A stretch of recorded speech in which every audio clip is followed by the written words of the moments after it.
Tonight begins with a small room and a set of cards that smell faintly of ink. A craftsman in Kyoto cuts paper with care, presses flowers into patterns, and sets them to dry on a table by the window. No mascots, no music, only patience, and a name that will travel farther than the street outside: Nintendo. The year is 1889. Fusajiro Yamauchi runs a quiet shop that makes hanafuda, flower cards, by hand. People buy them to mark time with friends, and the best decks feel like they were made by someone who understood both luck and courtesy. The shop grows not with noise, but with regulars. Years bleed into each other, and the cards change with them. Western-style decks arrive. Plastic coating keeps corners sharp after long evenings. The small company watches what endures: the comfort of good materials, the trust that a purchase will behave, and the relief of finding exactly what you came for. After the war, leadership passes to Hiroshi Yamauchi. He is young, decisive, and uninterested in being ordinary. He trims, consolidates, and looks for ways to carry the old attention to detail into a busier century. The name becomes more visible on boxes. The ambition inside the letters grows too. In 1959, the company borrows a bit of magic from across the ocean. Disney characters appear on playing cards, and suddenly children want decks as much as their parents. A television commercial runs. Sales jump. A card maker begins to act like a brand you would look for by name, not just by aisle. Success buys time to experiment. Some ideas stay in notebooks, others sit on shelves. The most useful ones have a certain humility to them. In the mid-60s, a factory hand named Gunpei Yokoi builds a playful stretching arm to pass the minutes on a slow line. Management sees it, smiles, and tells him to turn it into a toy. It becomes a hit, simple and strangely satisfying to use. Once Yokoi starts, the little inventions keep arriving. A novelty machine appears that asks two people to hold hands and measure the spark between them. It is less science than icebreaker, but it teaches the company something valuable. Electronics can speak a friendly language. Soon the toys learn to aim. A light beam pistol pings a target that flashes when the shot is true. Engineers from a partner company help shrink solar sensors until they hide neatly inside the game. The pieces are still toys, made for living rooms and converted bowling alleys, but the confidence behind them begins to sound like entertainment rather than knickknacks. By the late 70s, the television is no longer just furniture. It is a stage. Nintendo places small orange boxes beside it, simple game units with knobs and built-in amusements, and families discover that an evening can be a little arcade without leaving home. These devices are not yet the future, but they point in its direction and teach the team how to build for screens. Arcades themselves are learning new tricks. Space shooters blink and sing. Nintendo tries one that looks good on paper and less so in receipts. Cabinets sit unsold and impatient. A young designer named Shigeru Miyamoto studies the problem as if it were a puzzle with a missing corner. If the game that fills these boxes is wrong, perhaps a different story can redeem the hardware. He sketches a scenario that feels like a cartoon you can move. A stubborn ape climbs. A small hero climbs after him. Barrels roll. Ladders connect small risks into larger ones, and a hammer rings out like comic timing made solid. The title is odd enough to stick in memory. The play is honest enough to feel inevitable. An empty warehouse becomes a line of people waiting for their turn. That single success does more than pay bills. It introduces a rhythm the company will return to again and again. Take a constraint, treat it as a canvas, and design delight within it. The hero in overalls will change names, then change genres, then change the business. But the real lesson is quieter. The right idea can still sound loud in a noisy room. On another table, Yokoi holds a calculator-sized experiment that fits into a shirt pocket. It shows a tiny scene, a dot of a character, a single game distilled until it feels like a good habit. These handhelds make commute time gentle and waiting rooms shorter. They also prove that fun does not require excess, it requires intention. A company that began with paper and ink now designs evenings. The next question is obvious. Can a family play arcade-style games on the same television where dinner plates reflect the evening news? The answer will require a new box and a new way to think about how games arrive at a house. An engineer named Masayuki Uemura takes the call. His team builds a machine that is small, dependable, and eager to learn new tricks from little plastic cartridges. Its shape is cheerful, its controllers feel decisive, and the name it wears in Japan describes the goal out loud: a computer for the family. The first rooms that greet this toy are not sure what to make of it. Department stores see appliances, toy shops see playthings. The machine refuses to choose. It borrows manner from both worlds and asks for a space near the televisions where a parent can picture a Saturday evening spent with children, and sound effects that do not overstay their welcome. The games themselves mirror the company's new confidence. A pair of plumbers run, jump, and find a melody and momentum. An adventurer wakes in a field and discovers that exploration can be a form of kindness if the world rewards curiosity. A bounty hunter moves through corridors that suggest solitude without despair. The language of these worlds is readable by anyone willing to press start. Back in Kyoto, old habits keep showing up in new guises. Manuals are written as if the reader will become clever in the next paragraph. Hardware is built to survive being loved. Success is measured less in trophies than in dinner tables where someone says, "Let's play for a bit before we call it a night." The company's confidence is not arrogance, it is craft. The same attention that once kept card edges crisp now keeps buttons honest. A good controller, like a good deck, feels right in the hand before you know the rules. That sense becomes the brand's quiet signature. None of this means the road is easy. There are recalls and rethinks. A launch slips. A color needs to change. A component needs a sturdier cousin, but the response becomes the reputation. Fix it fast, tell the truth, and let the next unit redeem the misstep. In an industry that often speaks louder than it listens, this is its own kind of leadership. The American market, still shy from a recent collapse in confidence, needs reassurance. The company answers with grace notes that make the system look like a toy more than a wager. A light pistol that plays at cowboy aim. A friendly robot that follows on-screen instructions. A promise printed on boxes that the contents will work the way they should. Bit by bit, the room warms. In homes where the new console arrives, the change is immediate and domestic. A living room that used to be half a battlefield becomes a cooperative space where laughter is the loudest sound. Bedtime slides a little later. Mornings arrive with stories about how a jump went just right on the third try. Meanwhile, the small handhelds continue their quiet work. They turn bus seats into small theaters and lunch breaks into small victories. A pocket full of pixels helps people wait with dignity. These games are not deep, they are precise. There is honor in doing one thing well. Designers learn to respect limits the way musicians respect time signatures.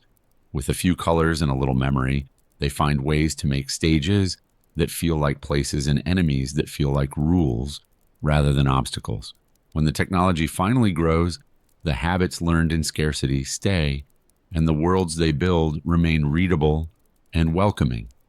From cards to cartridges, from toys to characters that feel like friends, the company carries the same quiet promise: we will not waste your time.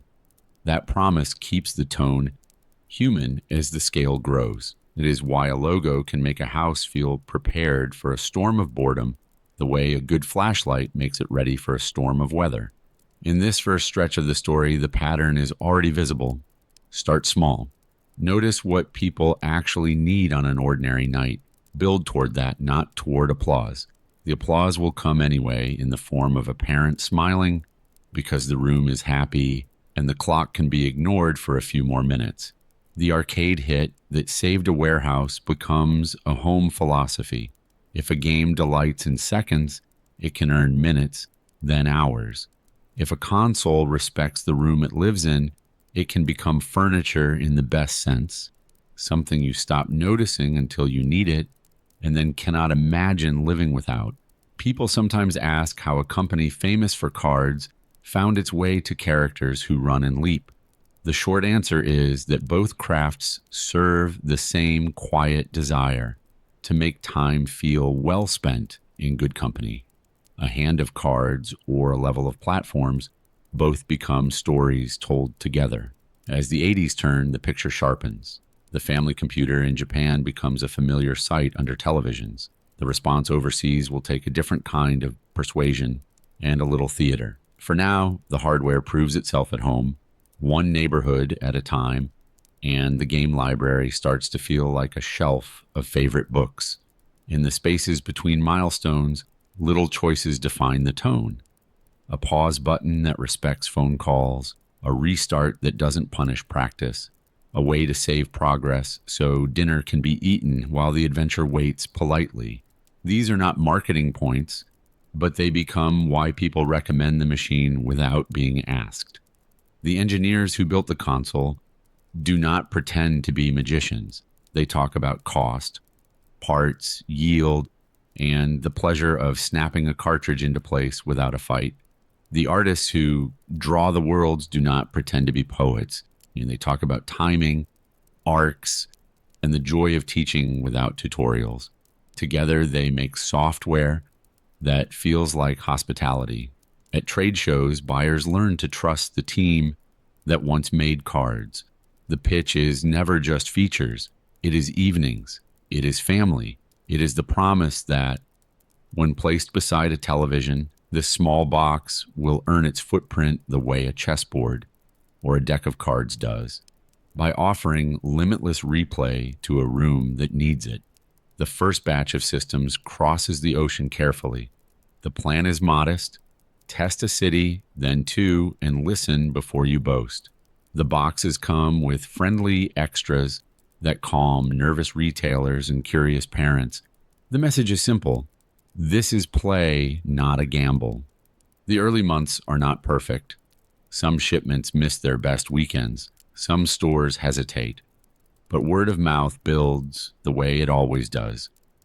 One house tells another that a certain plumber is worth meeting, that a certain controller feels trustworthy, that a late night lost to a puzzle did more good than harm.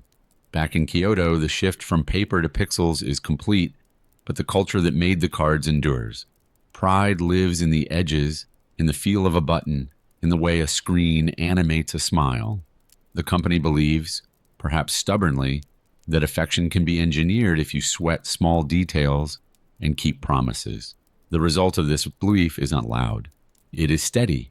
Children grow, pass controllers to younger siblings, and memorize a set of melodies that will belong to their households for decades. A generation will describe certain sounds as a kind of furniture. Nostalgia begins, though no one can see it yet. By the mid-'80s, a pattern of reliability and invention gives the company an unusual reputation. Conservative in speech, daring in design, it will carry that contradiction forward into bigger machines and braver ideas. But the seed was planted when a craftsman glued paper flowers to cardstock and dried them on a windowsill. Before we cross oceans and calendars in the next stretch, pause in that first room again. A quiet table, a careful hand, and the thought that if you make something worth touching, people will come back. The best game consoles, like the best decks, begin as good objects. The rest is the long, gentle work of keeping them company. Across the ocean, living rooms are wary. A flood of earlier machines promised wonder and delivered clutter. Shelves bent under disappointing cartridges. Parents learned to distrust words like revolutionary. Retailers learned to keep their money in the back room. When a new box appears in 1985 with a friendly face and a careful voice, The first job is not to impress, it is to repair trust. The plan begins with modesty. New York is chosen as the proving ground, a city big enough to be honest. The console does not call itself a console, it calls itself an entertainment system and dresses like a VCR on purpose. The message is simple: this belongs beside a television without starting an argument. Accessories do some of the talking. A light pistol plays at marksmanship without asking for quarters. A small robot follows on-screen rhythms and turns the television into a partner instead of a scolding screen. The bundle feels like a toy aisle, and an electronics shelf decided to cooperate for one careful season. Retailers are offered something close to an apology from the future. Let us put the boxes on your floor with very little risk. If they do not move, we will take them back. Some stores say no out of habit. Enough say yes to give families a chance to be surprised. Word of mouth builds from kitchens, not magazines. A child plays a side-scrolling adventure that feels like momentum turned into music. A parent who swore off game machines smiles despite themselves because the rules are fair and the controller doesn't fight back. The evening ends later than planned, and no one is angry about it. A seal appears on boxes like a handshake. It promises that anything with this symbol will behave, will load, will not waste a weekend. Inside the hardware, a small gatekeeper chip keeps the machine from talking to uninvited cartridges. The details are technical, the effect is practical. After a chaotic market, order feels like kindness. The early library understands that a living room is a public space. One game is about bright targets and laughter that arrives with every successful shot.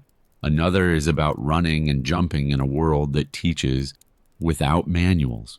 A third whispers that exploration can be gentle. You can fail without being scolded, try again without being mocked, and save your progress so homework and dinner do not become enemies of play.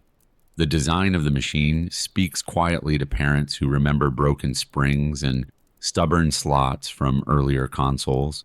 Cartridges insert with a friendly click. Buttons have travel and certainty. The power light glows without blinking doom.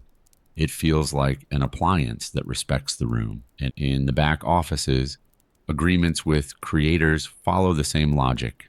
Fewer games, better vetted, steadier pacing.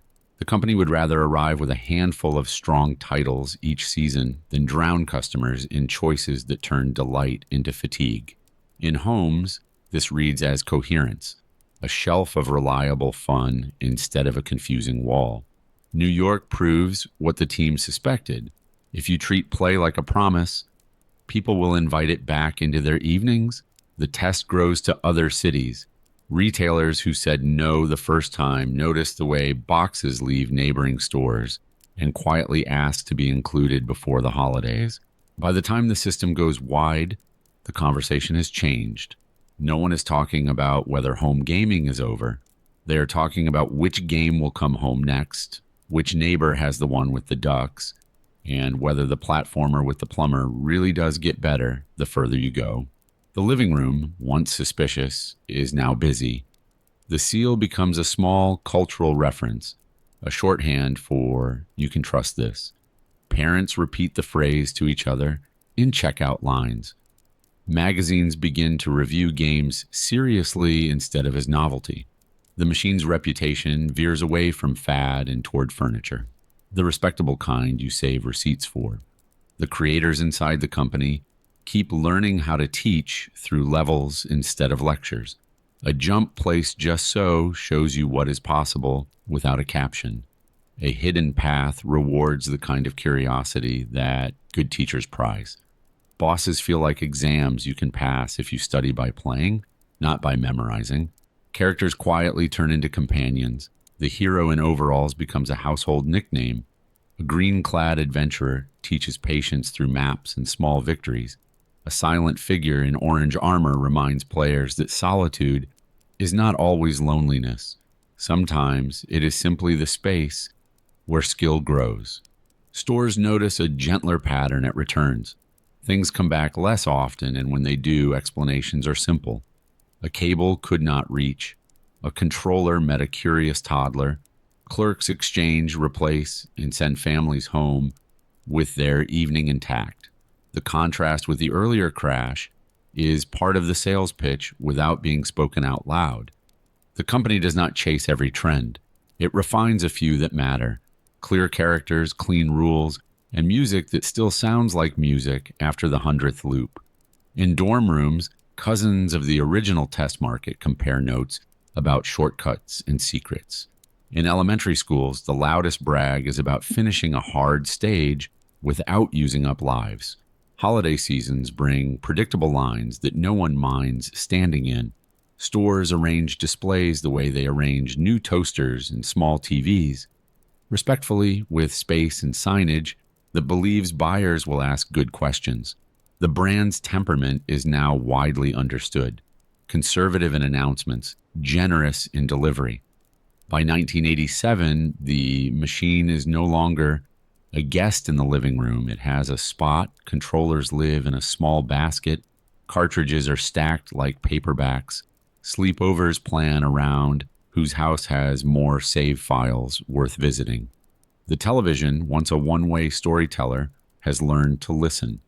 The light gun remains an occasional party trick, but the real draw is the simple act of running, jumping, and exploring together. People take turns without resenting turns. Younger siblings watch and learn a rhythm that will be theirs as soon as bedtimes extend. Shared vocabulary forms from sprites and sounds. Meanwhile, the creators inside the company look past the first victory towards small evolutions. Worlds become larger without getting heavier. Passwords and save batteries arrive so that school nights can pause quests without guilt. Music finds harmonies that feel like home, even in alien caves. Retailers who once said no now ask to host events. Demo stations appear with polite signs asking people to share. The tone is earnest. A whole category of fun has been rehabilitated by acting like a good citizen, product by product, weekend by weekend. Magazines begin to run maps and tips the way newspapers run recipes. The assumption is flipped. People will be here for a while, so let's make their time better. Television shows for kids mention characters by name as if they were classmates. A mascot culture develops not from marketing memos, but from attachment. The company handles success by dressing it in rules. Keep release schedules sensible. Keep third-party partners inside a boundary that protects the brand without smothering it. Keep surprises real, new ideas that feel earned rather than borrowed. In an industry that often confuses loudness with leadership, this quiet discipline stands out. In houses where the box has lived for a couple of years, a new tradition appears. Parents who once tested the waters with duck targets now sit down to try an adventure themselves. The conversation changes from "what are the kids playing" to "which dungeon did you clear?" The console becomes neutral ground in families that needed one. By the end of the decade, the restored faith has room to grow again. People are ready for worlds that move in more directions, for colors that do not flicker when the action gets busy, for soundtracks that feel like albums. The next machine will arrive into that warm room, but the foundation was built here. A careful relaunch that treated a bruised market like a neighbor, not a conquest. Handheld experiments in pockets hint at another path. A small device with a steady screen suggests that play can travel the way a paperback does. On buses and in waiting rooms, tiny dots of fun practice for something sturdier that will fit in a backpack without complaint. Looking back on the New York test, the lesson is plain. The hardware mattered. The software mattered more. But the tone mattered most. Contrition for the past without saying sorry. Confidence for the future without bragging. A simple box with a friendly light rebuilt an entire category by showing up on time and doing what it said it would do. The families who first invited it in never planned to become a movement. They simply wanted an evening to go well. The system obliged. And because it did, the after school chatter in 1,000 neighborhoods now included plumbers, ducks, maps, and secrets. Ordinary nouns made special by play. On another continent, warehouses prepare a new batch with the certainty that this time the boxes won't sit. Retailers add end caps and rearrange aisles. Parents, a little less cautious now, put one more item on the list than they intended. Trust, once lost, returns quietly. So does joy. Morning commutes and crowded trains teach quiet lessons. A designer rides home and notices a man passing time by pressing buttons on a calculator, not for arithmetic, but for the small satisfaction of making something respond. The observation is gentle and decisive.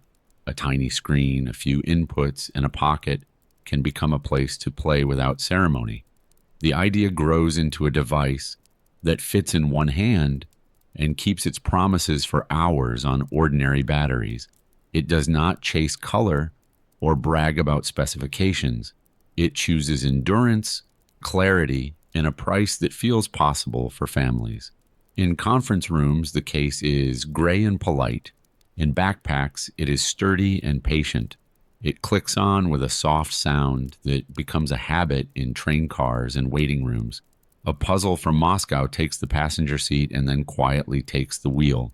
Blocks fall with a rhythm that everyone understands within a minute. The game asks nothing of culture or language. It speaks in shapes and decisions. When the handheld arrives in the West, this puzzler arrives with it, and the pair become inseparable in the public imagination. School hallways gain a new soundtrack. Buttons, breath, and the brief applause of a cleared line. Other games arrive that value small, perfect loops over spectacle. A plumber runs on a screen the size of a wallet and still feels heroic. Tiny adventurers hop across hazards during lunch breaks. The point is not length, it is precision. The device proves that fun travels well when you treat it as conversation rather than fireworks. At home, parents notice the absence of arguments. The pocket console asks for little space and less negotiation. It turns long drives into cooperative silence. It makes hospital waiting areas kinder. Teachers confiscate them before tests and smile as they do, recognizing that the distraction is a cousin of focus. A cable that joins two devices becomes a small bridge between people. Friends meet after school, plug in, and turn competition into a language that does not need adjectives. For a generation, the word link will mean more than a chain. It will mean a doorway that fits in your palm. Meanwhile, a magazine begins to leave maps on kitchen tables. Articles speak in straightforward sentences that aim to help rather than impress. Tips and diagrams live beside game boxes like cookbooks beside a stove. Children memorize routes the way parents memorize recipes. The brand learns to be present, even when the television is off. While pockets become playgrounds, the company lifts a curtain on a new machine for the big screen. The casing is soft and rounded. The colors are friendly. The promise is steady, familiar play, more room to breathe. Launch day feels like a community event in houses where the older console has lived politely under the television for years. One of the first adventures on the new hardware feels like a good dream you can walk around inside. A dinosaur friend learns to give rides. The music feels like it knows your house already. Buttons answer with certainty. The family room, so recently skeptical about video games, relaxes further. Another tale arrives that starts under a storm and proceeds room by careful room. It treats curiosity as a virtue and patience as a tool. A third story lets a quiet hero move through lonely corridors with grace, carrying a melody that sounds like courage held at a distance. These are not just games. They are evenings that teach without announcing that they are lessons.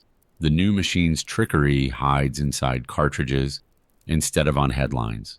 Extra chips wake up only when a game needs a bit more daring. One day, a spacecraft flies through solid shapes that tilt and scale, and the console keeps up without making a fuss about math. Players remember the feeling more than the terms. In another studio, artists take characters into a new light by building them once on expensive computers and then bringing their images home in tidy pieces. The results look like toys come to life, glossy and sure of themselves. A familiar ape runs and rolls through jungles that seem almost touchable. It is a late flourish, a way of saying that even old limits can be persuaded to look new with care. In bedrooms and living rooms, controllers learn the shape of different hands. Siblings trade turns and trade secrets. Parents, once onlookers, find their own saved games waiting after work. The noise level of play stays respectful. The designs expect that lives have interruptions and make allowances without scolding. Stores treat the newer console like an appliance made for sharing. Demo stations ask politely for patience between turns. Magazine racks nearby carry long maps folded into the middle pages, and children trace routes with a fingertip as if reading a treasure chart. The category no longer looks precarious. It looks like it belongs. Handheld and home systems start to share a mood, simple controls, readable goals, surprises that feel like earned privileges rather than pranks. The company resists fashion that would make a living room feel like a showroom. It favors decisions that let families play after dinner without chores turning into negotiations. At school, a rumor passes from desk to desk about a secret area reachable with just the right timing. At work, a break room debate breaks the usual etiquette as adults compare notes on a puzzle that refused to yield the night before. Across neighborhoods, a common vocabulary forms around plumbers, princesses, dungeons, and stars. You can hear it in the way people say, almost absent-mindedly, "One more try." Creators inside the company learn to teach through quiet design. A ledge placed 2 steps away suggests a technique. A generous checkpoint suggests that practice is welcome. Music lets a child know when to be brave and when to be careful without a word on the screen. It is a craft that speaks softly and carries households along with it. The business carries on with the same manners. Boxes ship on time more often than not. Games arrive finished. Game stores learn to keep displays stocked because they know they will not be embarrassed by returns. The difference between this era and the noisy crash that preceded it becomes obvious in hindsight. Reliability is its own kind of charisma. Arcade-style astonishment still happens at home, but it is delivered without bragging. When a flying game makes shapes out of clean lines and moves through open skies, people look at each other and say, "I didn't know it could do that." The machine takes the compliment calmly and returns to being furniture after the credits roll. In the pocket, the gray device receives a smaller sibling with sharper lines and the same polite goals: sips of power, sturdy parts, and games that do not require a manual the length of an afternoon. The screen is easier to read under a streetlight and the sound is less shy. Long trips become easier to plan around. Characters grow along with the hardware. A princess who once waited to be rescued now explores on her own terms in stories that feel both familiar and new. A green cap becomes shorthand for courage mixed with curiosity. An orange visor becomes shorthand for elegance under pressure. None of this is a manifesto. It is an accumulation of evenings that went well. Marketing plays its part without interrupting the flow of the household. Commercials show laughter more than volume. Magazine covers celebrate new levels and new lands instead of counting bullets. The brand's soft insistence is the same as always. We will behave. We will be worth the time. In neighborhoods, play dates start to organize around cooperative goals. Passing the controller on a tricky part becomes a form of friendship. Sleepovers involve strategy charts sketched in pencil. The console does not demand attention. It earns it minute by minute as houses learn that play can be kind. When a new cartridge arrives with a jungle on the label, older siblings nod in approval at the glossy look. while younger ones care more about which barrel hides a shortcut. The game's sheen is memorable, but the rhythm is what keeps people coming back. The roll, the jump, the relief of landing on a safe platform after a risky swing. All the while, the handheld keeps its quiet schedule. Bus stops at duskfill with soft beeps. A flicker of pixels turns a commute into a habit that feels healthy rather than indulgent. When teachers ask to put the devices away, it is less a command than a pause. After the bell, play resumes with gratitude. The difference between this company's approach and louder competitors is not moral superiority, it is temperament. It treats advances as tools, not announcements. If a new technique makes a level feel more generous or a character more expressive, it is adopted. If it would only start an argument at dinner, it waits its turn. Inside design rooms, compromises are made in favor of joy. If a background can be suggested rather than displayed in painful detail, it is. If a control can map to one button instead of two, it does. The goal is to give families no reason to argue over a manual when they could be smiling at a good jump. By the early 90s, the home console has grown into its spot under the television the way a favorite chair earns its right to stay. Dust is wiped. Controllers are tucked neatly away. A cartridge label peeks from a shelf. New titles arrive thinkingly rather than frantically, and each one feels like an invitation rather than an obligation. Game stores decorate windows with characters who are now household names.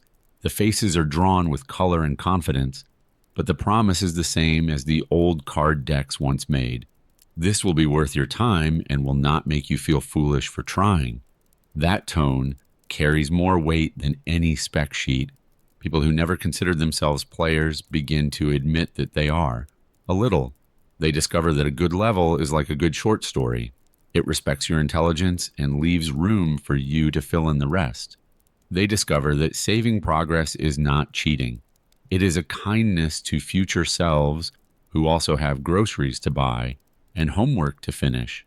The console performs a quiet magic trick by making failure tolerable. A miss teaches, a fall suggests, a restart grants another chance without ceremony. Children who learn this rhythm sometimes carry it into other parts of life without noticing. The machine sits under the television and helps homes practice grace.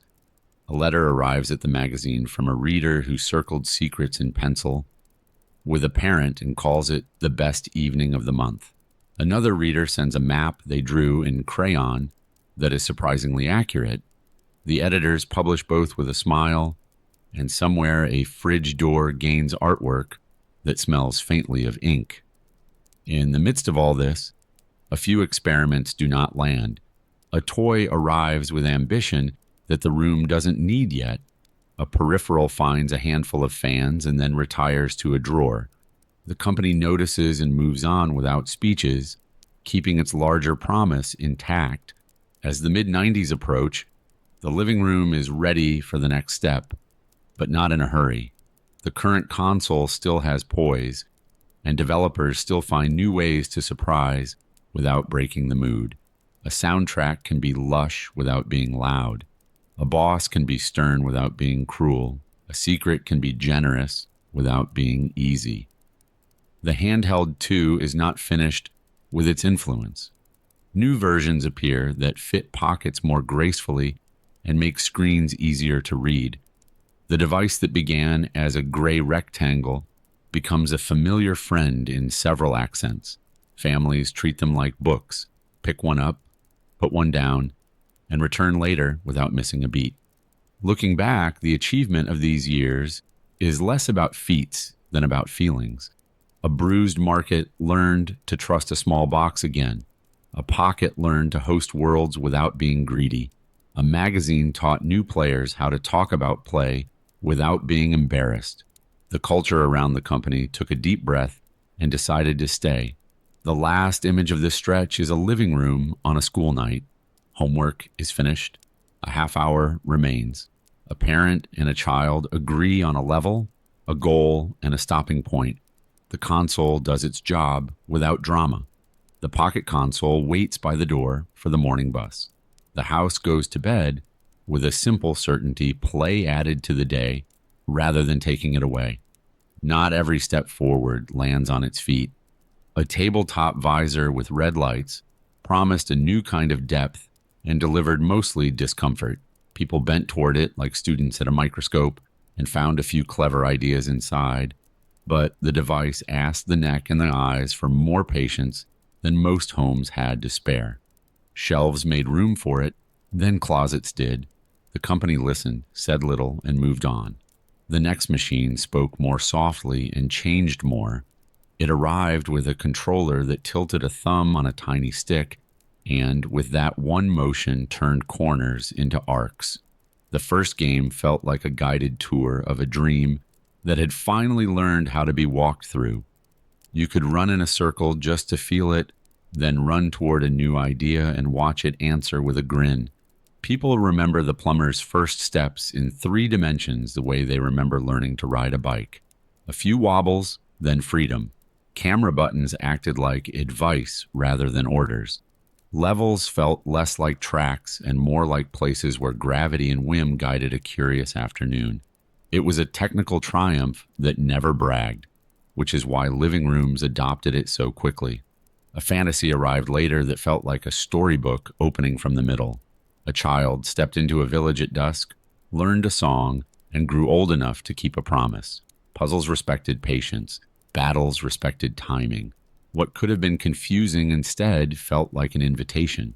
The controller hummed once in the palm to confirm a hit, and somewhere a generation decided that gentle feedback was its favorite kind. The box on the floor stuck with cartridges, while others chose discs. The choice limited how much could be packed into a case, but it also kept loads tidy and temperament stable. Homes noticed reliability more than they noticed capacity. Friends met after school to compare stars, medals, and secrets as if they were comparing stories from different towns. At school, 4 controllers turned a television into a table where laughter traveled faster than scores. Racing felt like sibling rivalry made polite. Flying games drew straight lines in a sky that suddenly had depth. Shooters became playground rules with foam-tipped arrows, rather than anything meaner. If the decade had begun with suspicion toward games, it was now learning a new tone. Brisk, bright, and neighborly. Meanwhile, in pockets and backpacks, a quiet revolution expanded. A simple handheld with honest battery life met a puzzle of falling shapes, and together they occupied spare minutes with purpose. Then new cartridges arrived, with small creatures whose names were easy to learn and hard to forget. Catching them in one version and trading them for others with a thin cable turned schoolyards into markets of pure excitement. The pocket culture spread by word of mouth and humming link ports. Children traded creatures, then stories, then rumors about hidden ones that might appear if a certain magazine printed a code or a contest chose a lucky few. An animated show added voices to the names. A trading card deck added the feel of shuffling possibility. Adults saw fads. Children saw a world that traveled well. The gray handheld slimmed down into a neater shape. Later it learned color without becoming needy. Families appreciated that the device still lived on ordinary batteries and still fit into days that already had schedules. The smaller model slipped into jackets. The color screen made sprites feel like they had slept well and woken brighter. The home system with the thumbstick kept busy. More adventurers learned to think in 3 dimensions without losing their manners. A starship flew through wireframe valleys as if tracing the edges of folded paper. A party game taught math through laughter by turning dice into excuses for conversation. An adventure with a mask told a shorter, stranger tale about time and kindness under pressure. In living rooms across towns, the habit of sharing persisted. Older siblings passed controllers and advice. Younger ones watched and learned the difference between almost and enough. The couch remained the most important accessory. No one needed to read an argument online about the best way to play when the rules in the house were simply take turns and be fair. The years also brought exits and changes in who made what. Studios that had once filled shelves with animal mascots and gleeful mischief were purchased by competitors and went on to make different kinds of things. The characters stayed where they legally belonged. The tone they had helped to define lingered in the air. If the tabletop visor had been a public stumble, the three-dimensional console was a kind of apology written in games. It taught the industry a humane lesson. Hardware features make headlines, but design that respects an evening makes memories. Many people did not remember the chip names. They remembered how it felt to leap toward a shadow and land exactly where they had hoped. On buses and in hallways, the handheld earned another decade by refusing to waste anyone's time. Batteries lasted through field trips. Screens remained readable in daylight if you chose your angle. Teachers who once worried about strange influences learned to see the devices as manageable. You take them out, put them away, continue with the lesson, and no harm done. Magazines and guides kept their half of the conversation, publishing maps that felt like treasure charts and interviews that felt like cafe chats. People mailed in tips with polite pride. Some of those tips were wrong in charming ways and became the folklore of the lunchroom. The company tolerated this with a patience born of confidence. The handheld, with its smaller frame and later with its color face, became a passport. Cartridges crossed pockets the way paperbacks cross nightstands. Older siblings taught younger ones how to trade using the link cable without losing what mattered. Across neighborhoods, the most persistent sound was the clean click of plastic and the small ascending chime of a job well done. Back under televisions, the company prepared a smaller, boxier console that wore a handle like a wink and preferred quiet competence over spectacle. But that is a story for the next stretch. For now, the tide had turned in the direction of kindness. A misstep on a table had been forgiven by a masterpiece on a carpet. A pocket machine had become a cultural handshake. Homes were ready to welcome whatever came next so long as it behaved. The last picture of this period is a child with a handheld under a streetlight, finishing a level before the family car pulls up, and a living room where the night ends with a quick save and a mutual promise to continue tomorrow. The technology in these rooms is intricate. The feeling it aims for is simple. Play should add to the day. The company enters the next century with a split focus that feels like balance. In the pocket, a more capable machine is almost ready, one that will keep its manners and add brightness. In the living room, a compact cube is learning to share space with DVDs and big speakers without feeling self-conscious. Neither will try to win by shouting. Both will try to win by being welcome. The lesson that links all of this is not about vectors or bits. It is about the way good objects fit into ordinary lives. A thumb finds a stick and discovers a new grammar. A cable connects two friends and makes a lunch hour feel like an event. A console hums without fuss. A company that once made cards continues to make evenings. The decade ends with music that households know by heart and with characters that have become family names. The games that mattered most were the ones that respected the room, quick to understand, slow to exhaust, generous with second chances. Families slept well after them. That was the point then, and it remains the point now. In some houses, a spy thriller changed Friday nights. Friends arrived with snacks and a rule about screen peeking that no one really obeyed. 4 rectangles shared one television without complaint. Laughter carried over the soundtrack, and the point was not victory so much as an excuse to be in the same room together. A party game about friendly punching rewrote how characters met. It treated icons like cousins at a reunion. All welcome, none taking themselves too seriously. Matches lasted minutes and erased grudges faster than they created them. Parents could watch without wincing. The tone stayed bright, even when the score did not. Racing found its perfect evening shape. Courses learned the humor of a last-second shell or a narrow drift.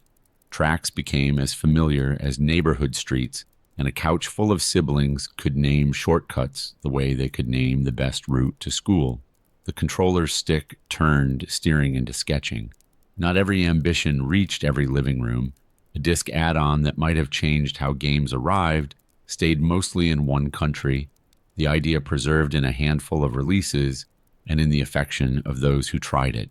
What mattered more was that the main machine kept earning its spot with steady work and surprise after surprise. In classrooms, the pocket-sized phenomenon kept teachers on their toes in gentle ways. Students negotiated trades with a seriousness usually reserved for ball games. A new vocabulary spread that sounded like entomology crossed with folklore. Adults learned to pronounce names they had never seen before and quietly enjoyed being corrected by children who had. Whole towns leaned into the excitement. A Midwestern city even borrowed a mascot's name for a day, and newspapers ran the photo as if reporting a small eclipse. It was marketing, yes, but it felt like a party thrown for a language children had already mastered without help. Magazines told the backstage stories, how a mysterious creature had once been offered to contest winners by mail, how a tiny piece of code could unlock delight, how a careful localization kept the art gentle and the spirit intact. Readers devoured these bits like behind-the-scenes notes from a favorite show. The years taught a counterintuitive lesson about progress. You could make a stronger pocket device without making it fussy. You could make a deeper home game without making it cruel. Improvements that respected patience won over families who had little to spare. Retailers settled into a routine that felt almost like hosting. Demo kiosks stayed tidy. Staff who had once been skeptical turned into guides. Return bins lightened. When shortages happened, apologies were sincere and understood. A category that had been shaky not long before now felt dependably domestic. Behind the scenes, partners changed and teams shifted, but the public face stayed gracious. Press events showed toys and controllers rather than charts. The message under the showmanship was simple. We are still making evenings. We are just learning new ways to arrange them. By the very end of the decade, the company had two lanes that made sense together. In one, televisions grew worlds that invited exploration in 3 dimensions without forgetting how to be friendly. In the other, pockets hosted adventures that could be paused when the bus arrived. Both asked for your attention and gave it back in good condition. The people who grew up with the first cartridges recognized themselves in the new rhythm. They had jobs now, or homework of a different kind, but a half hour could still feel generous if the design was generous. Save points moved closer to front doors. Tutorials behaved like helpful older cousins instead of lectures. The arc from visor to stick, from gray screen to color, from suspicion to trust, ended on a note of calm optimism. Whatever came next would be measured against how it treated a household, not how loudly it claimed to change the world. That is a harder standard and a better one. A pocket system arrived first with the new century, small enough to live beside keys and patient enough to fill the quiet between errands. The screen was brighter than the memories of old handhelds, and the buttons felt like an answer you could find without looking down. Families learned that this little shape could sit in the palm and carry whole afternoons, and that a save icon could be the gentlest way a toy says, "We'll continue when you're ready." A revised model clicked shut like a notebook and opened with a smile. Buses, waiting rooms, school steps, each place became a spot for one more level. The games did not nag, they beckoned. Creatures to raise, neighborhoods to tidy, puzzles that made time feel orderly again. It was as if a long hallway of pocket adventures had suddenly been lit from end to end. In the living room, a cube with a handle arrived, looking almost bashful about being practical. It loaded discs without drama and preferred to earn trust through evenings that started on time and ended on time. A ghost-chasing launch taught the new pad where to point. A fighter with balloons on the edge taught friends how to cheer without keeping score. A sea voyage in cell-shaded blues showed that art direction can be a kind of kindness. Between pocket and television, there was a cable that let the two talk. One screen walked, while the other peered ahead. Small bonuses hopped across the wire, like notes passed in class.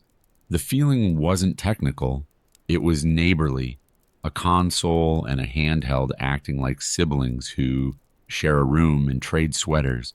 Then a system opened like a compact mirror and surprised everyone by adding a second surface to the conversation. You could touch one and watch the other answer. You could write a little greeting and pass it across a room without raising your voice. Small games about caring for puppies and exercising the mind sat comfortably alongside adventures about mushrooms and pipes. A family that hadn't planned to buy anything suddenly had a device that grandparents tried first, and the world took notice.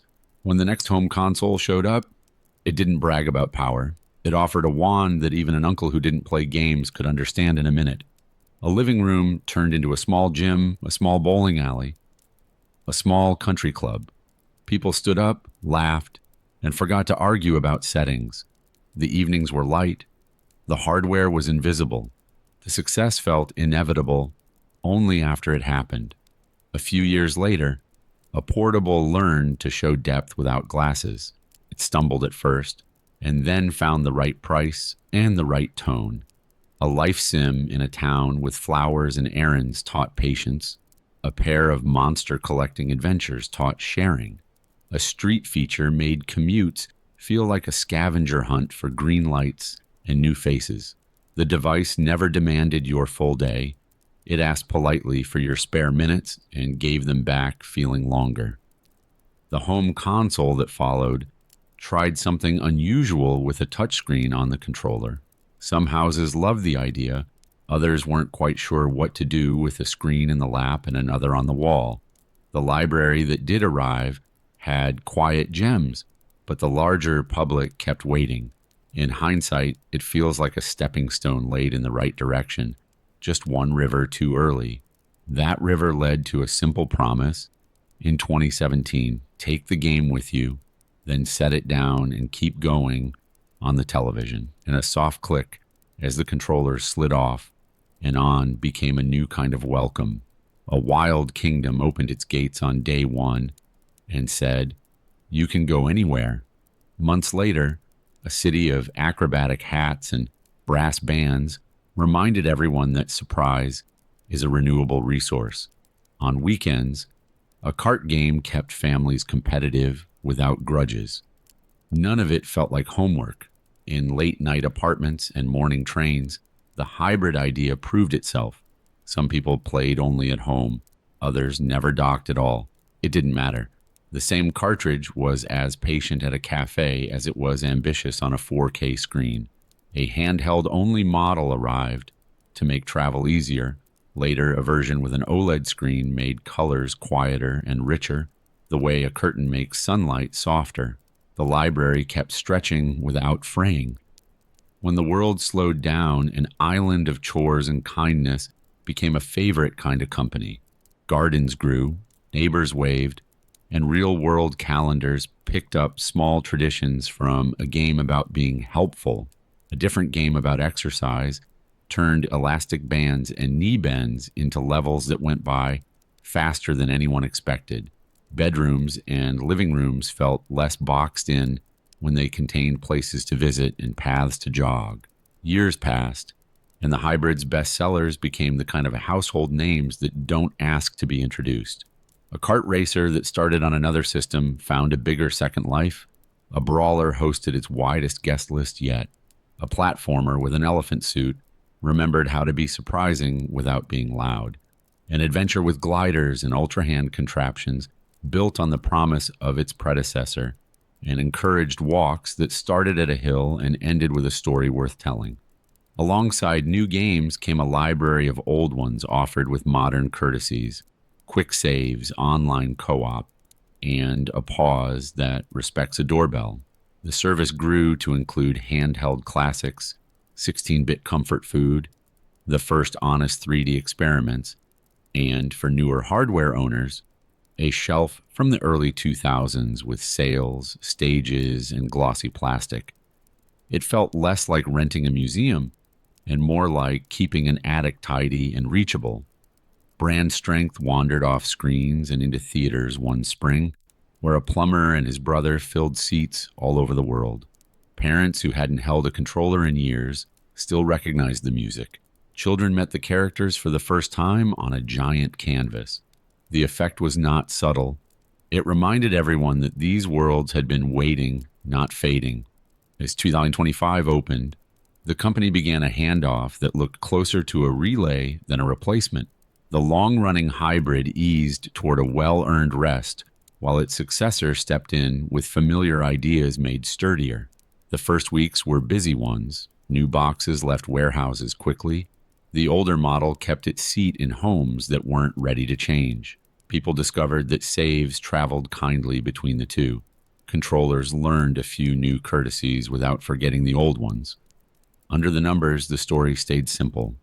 The original hybrid had become one of the most successful machines the company had ever built. Dense with evenings and weekends, its library kept landing on lists for everything from bedtime calm to road trip focus. The newcomer's launch looked like momentum rather than reset, and households adjusted in the same way they upgrade a kettle or a lamp. Not because the old one failed, but because the new one fit a little better.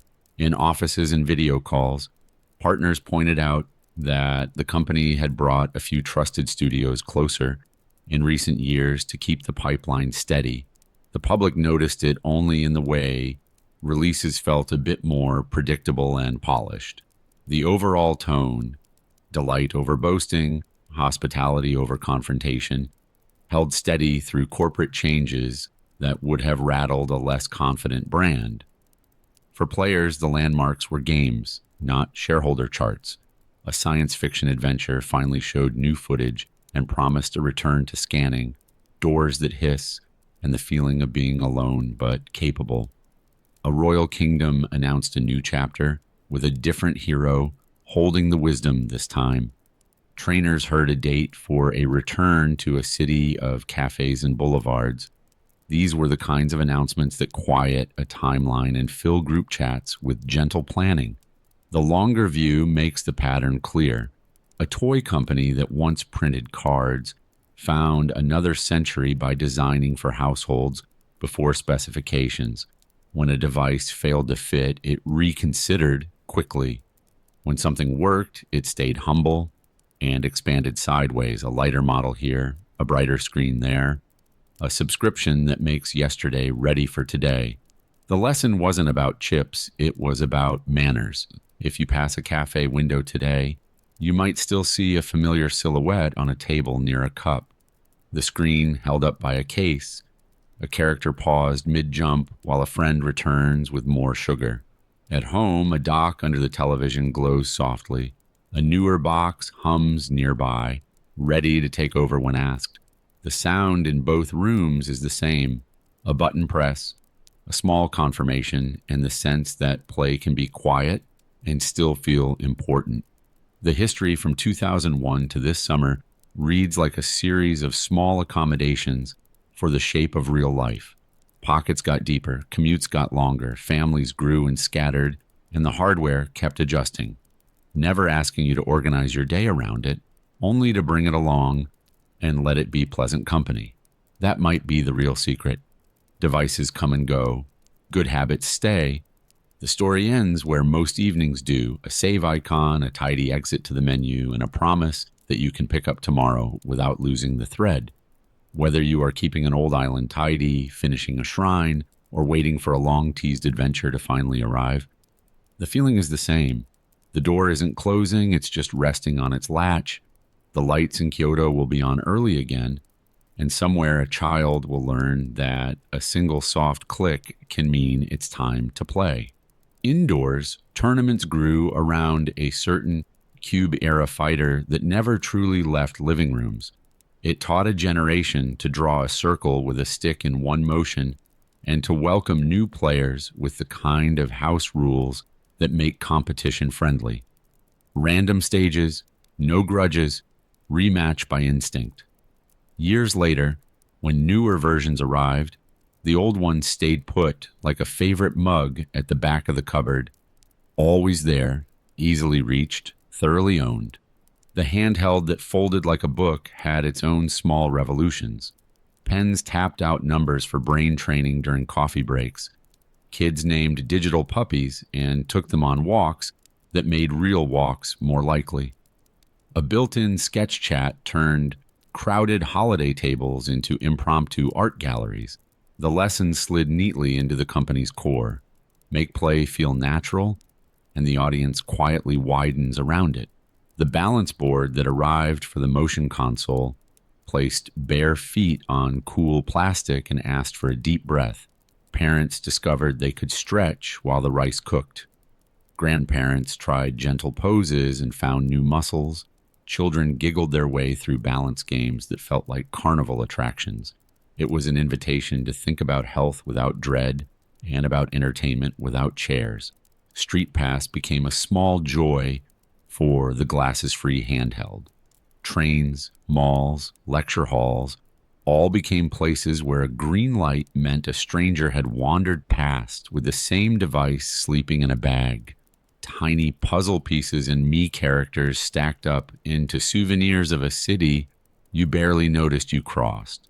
Most features were simple, but they cultivated the quiet, polite magic of feeling accompanied in a crowd. Not every new road worked.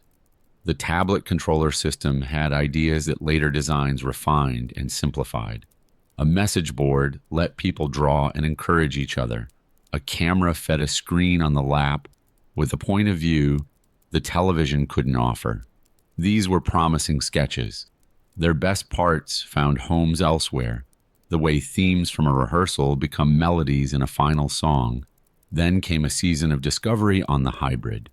Independent creators began filling the digital shelves with farm towns, tiny spaceship debates, card battlers, and walking sims that fit perfectly into commutes and lunch breaks. The platform felt hospitable to small studios. The audience felt adventurous. People who had assumed they were done discovering new genres found themselves carrying one more favorite in their bag. A portable-only revision arrived to suit backpacks and small hands. The later screen upgrade didn't change the shape of play so much as it changed the comfort of it. Text looked gentler. Colors looked like they belonged to evening. For many households, these were not status symbols. They were appliances. Dependable, familiar, more like toasters and kettles than fashion statements. When the plumber's world crossed into theaters, the box office numbers were loud, but the real takeaway was quiet. A generation that grew up with green pipes and question blocks introduced those shapes to the next one. Parents hummed along. Kids learned the tunes. The film closed a circle that the company has drawn carefully for decades, between games that feel like stories and stories that make you want to play. Outside of living rooms, the brand even grew into parks, where warp pipes become hallways and a wristband turns into a key. People jumped for coins that chimed in the air. Carts rolled past with AR goggles that made Bowser's smirk look unreasonably close. These spaces didn't replace consoles. They borrowed an afternoon to remind guests what the games feel like from the inside, then sent them home smiling and ready to press A. Meanwhile, services matured. A subscription gathered up classics from game rooms past and polished them just enough to slide into modern life, rewind for the moment before a missed jump, save for the interruption at the door, online play for siblings who live in different cities now. Over time, more shelves opened, handheld favorites, 64-bit experiments, and for newer hardware, a curiously robust shelf from an early 2000s era that once lived on tiny discs. Milestones ticked by in the background. Official reports counted shipments for the hybrid in numbers usually reserved for popular appliances. A separate line began for the successor and filled quickly, confirming that the handoff was in motion. These facts mattered most to warehouse managers and accountants. For players, the proof was simpler. Queues at shops, empty hooks where controllers had been, new friends appearing on friend lists. The headline releases after 2023 landed with the right kind of weight. It's a side-scrolling romp with talking flowers, reintroduced wonder without needing to shout. An open-air kingdom built on a decade of design invited tinkering spirits to build bridges from ideas. A long-teased space adventure finally said next year, with enough footage to quiet doubts. A creature-collecting epic found a date in the fall and promised familiar streets seen with new eyes. Each step forward respected older saves. That has become part of the company's character. Continuity treated as care. If your island still needs weeding, it will wait politely. If you left a desert shrine unsolved, it will glow on the map when you return. If a kart race was interrupted by a bedtime, the game remembers who was in first and greets you with another cup tomorrow. The hardware is impressive. The hospitality is the point. And so, two boxes now share the television stand in many homes. The older one still hums with a library that can last anyone a decade. The newer one offers faster loads and quieter fans. The family doesn't argue about which to keep. They argue about who gets the good couch spot. Somewhere in the middle of it all, a small click signals that it's time to start, and the house settles into another easy evening together.